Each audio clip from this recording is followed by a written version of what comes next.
This is the time of the Moola.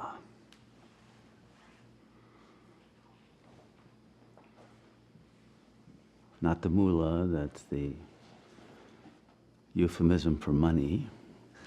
That time's almost over. And not the Mullah Nasreddin of the Sufi story fame, although the mullah is quite relevant as a crazy fool. But mullah as root, muladhara, the root. We are at the time when we are reaching the root, two roots really, simultaneously. One is the root of ignorance, and the other is the root of the real. They are two ends of the same spectrum. The ego is falling into its lowest possible form before it totally disintegrates. And those who get to the root of truth are reaching their highest potentialities simultaneously. So there's a peculiar phenomenon I'm sure everyone has noticed, which is that people are getting stupider. Most people notice it in others, not in themselves. But every ego is getting stupider, literally, more incoherent. It's making more stupid decisions that result in more suffering. And unlike in the past, the decision has a very short shelf life before its stupidity becomes obvious. And people realize they made a terrible and yet irreversible mistake. But often the pride of the ego keeps them from actually correcting the mistake when there is time. And so what's important to know is that the first element of intelligence that goes when one is falling into stupidity is the recognition that one is falling into stupidity. And one actually will tend to feel smarter because one falls into the original error of omnipotence, but an omnipotence that is actually co-present with impotence. And the focus of the ego's attention will be on something petty, meaningless, and ridiculous, even if it's an object that they achieve and attain. They will recognize that the whole project was a waste of their time and the cause of more suffering, and deepened the hole that they were digging for themselves into the root of ignorance.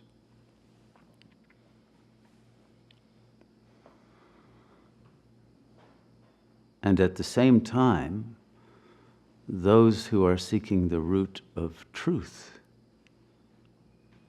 find it much easier now, much simpler, much more clear and obvious to grasp the truth of the nature of the I, the self, the real. So that if one wants to leave behind the stupid ego for the pure intelligence and coherence of the real self, it is now easier than ever to do so. It's now easier than ever to recognize, what does it mean to be I? What does it mean? What is the root of the I thought that represents the I that cannot be thought and can never be an object of attention because it is the root of attention itself and the root of intelligence and the root of love and the root of willpower, and the root of all that is good, all that is true, all that is pure, all that is real. So the real, the self, does not change. It remains timelessly perfect. But the ego changes. The ego falls. And the ego enters into deeper and deeper ruts and holes of suffering.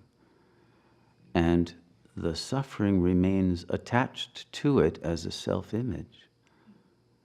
As a self-image, usually, of a loser, of one unworthy, of one who is inadequate, of one who is powerless.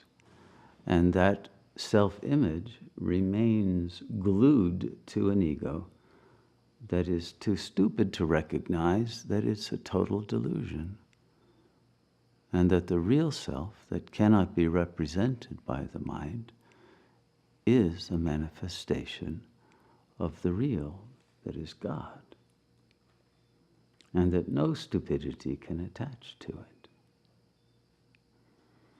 But by virtue of not recognizing the I, the true nature of the self, then those self-images end up usurping the consciousness and taking over and fulfilling their own prophecy of being losers, inadequate, unworthy, unlovable, and act in ways that provoke the world to give them the feedback that, yes, that was an accurate self-assessment, but an accurate assessment of a false image.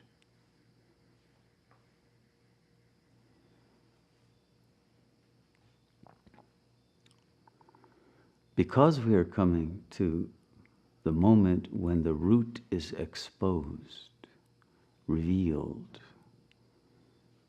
which is called the revelation, the apocalypse, the moment of truth, because we are fast approaching that moment, the extreme ends of the spectrum of consciousness are both being displayed in all their glory and horror simultaneously. And the odd thing is that the same person can act from both ends of the spectrum at different times of the day, because there's such wild oscillation from the high to the low and back, because there cannot be an establishment in the root of truth until the truth that the ego's unreality requires its death, its immediate end, before it is able to cause more harm and more suffering. Because the ego itself causes a delay and a deferment of that choice, because it wants to sustain its stupid existence.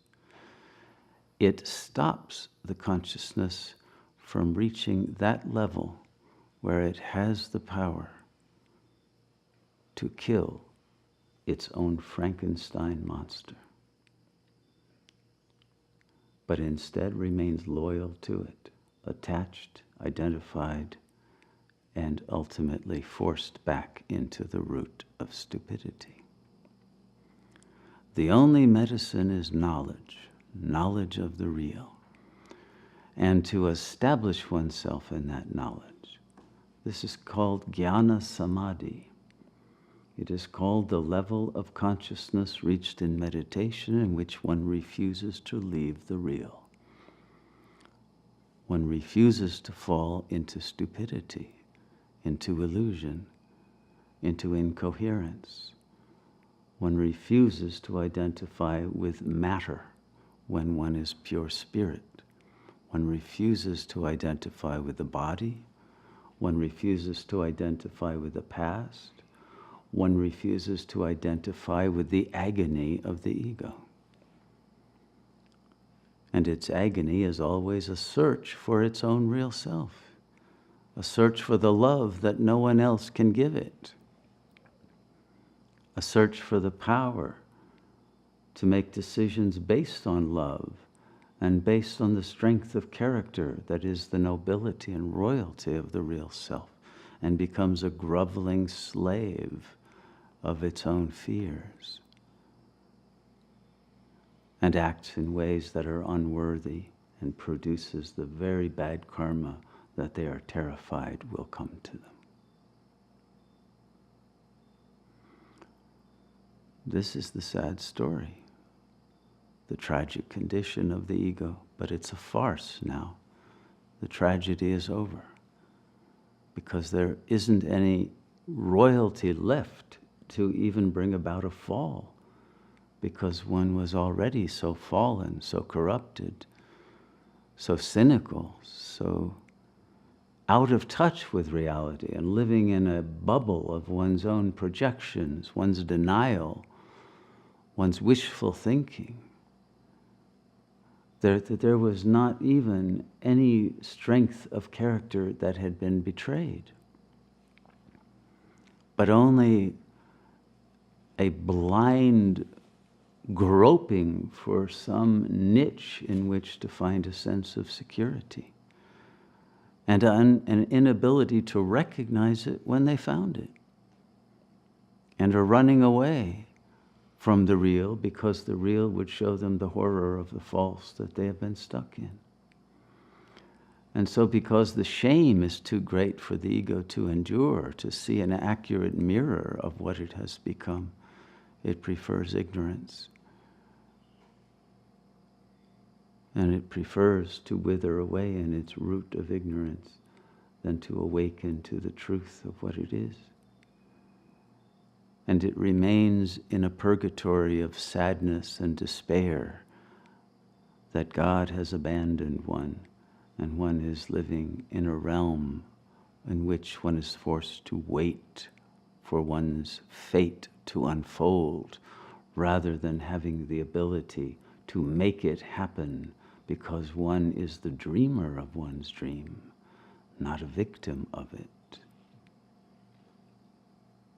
But in the state of the ego, indeed, one is a victim of one's own failure to live in truth, because one is waiting to be rescued by another, and one is waiting for the agony to end that one causes to continue through one's very refusal to kill off the false personality that is the cause of all of one's troubles and tribulations, through a loyalty and a misplaced love for that which must die in order for real love to be born.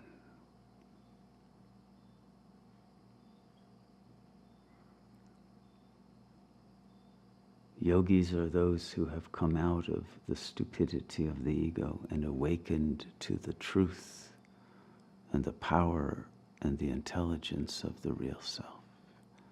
And they abide in jnana samadhi and never fall into a delusional sense of reality.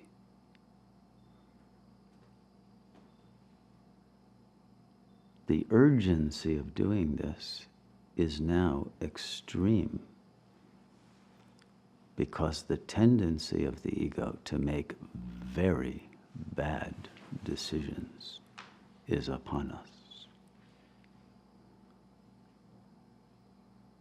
And unless we are smart enough to make very good decisions in this time in which destruction is the hegemonic tone of the unfoldment of our planetary reality, we will not be able to navigate our way through this valley of the shadow of death to find the light at the end of the tunnel that can only come from the complete realization of the God Self here and now, and the sharing of that light, and the helping of those who are blind to that light to open their third eye, to be able to see, to grow,